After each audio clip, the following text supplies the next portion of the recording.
Senior foreign correspondent Ian Pannell starts us off in Kyiv. Good morning, Ian.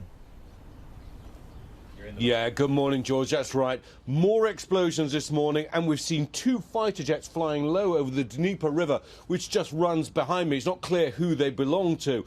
Also, video has emerged this morning of fighter helicopters flying low over a village just outside the capital. Again, they appear to be Russian attack helicopters. The mood here today is tense. The streets are eerily quiet, and people are adjusting to this new reality of living in a country now at war. Overnight, Russia launching a large-scale attack as it starts to invade Ukraine. A volley of explosions echoing through the night sky over Kyiv. Russia's defense ministry claimed to have neutralized Ukraine's air defenses. Here in Kyiv, at least 7 cruise missiles hit a military base outside the city. For weeks, Russia's been building up its military forces, piling on the pressure on the Ukrainian government. On Wednesday, a cyber attack on government sites and financial institutions. Then reports emerging, Russian troops amassing ever closer to the border. An appeal by rebels for Russian help. Within minutes of Vladimir Putin speaking, just after 5 a.m. local time, multiple attacks in regions across this country. Video from the Ukrainian border guard shows Russian military vehicles, including tanks, entering Ukraine, just south of the border where Belarus, Russia and Ukraine meet. Russian tanks and other forces also crossing points in the east, south, as well as the north.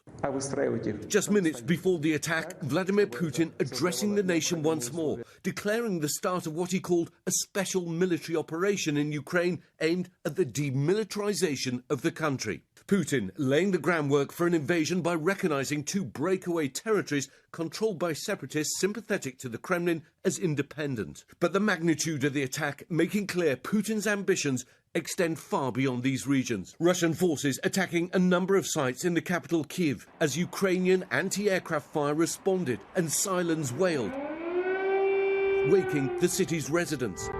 There were attacks in eastern and southern cities too. In Kharkiv, the country's second largest city that sits close to the Russian border, and an explosion in Dnipro, a city in the east. With the country under attack, President Zelensky declaring martial law, urging citizens to stay indoors, cutting ties with Russia and closing the country's airspace. A video statement saying, "We are strong. We're ready for everything. We will defeat everyone because we are Ukraine." As the attack commenced, a remarkable split screen as the UN Security Council huddled thousands of miles away in New York, convening yet another emergency meeting, diplomats decrying Russian aggression, but powerless to stop the assault. At the exact time as we are gathered in the council seeking peace, Putin delivered a message of war. President Zelensky, in an impassioned television address just hours before the violence began, speaking in Russian, he made a last appeal for peace. Saying he called Putin himself to make the same plea, but was met with only silence. And then the sound of shelling. President Biden responding to the attack, saying Russia alone is responsible for the death and destruction this attack will bring, and the United States and its allies and partners will respond in a united and decisive way.